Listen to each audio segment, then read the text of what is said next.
Mag-isa tayo ng tuyo mga guys. Yan ang ating almusal.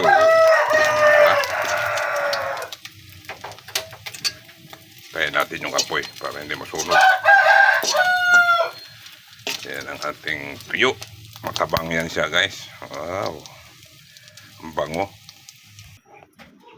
Mag-isa din tayo ng kanin guys. Yan. Ito yung ating bawang guys. Isahin muna natin bago ilagay yung kanin.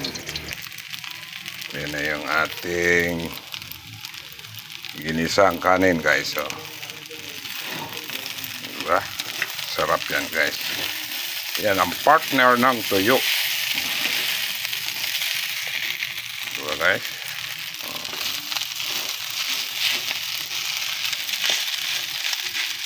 Bye-bye. Pakishare na lang, pakipalo ng aking video.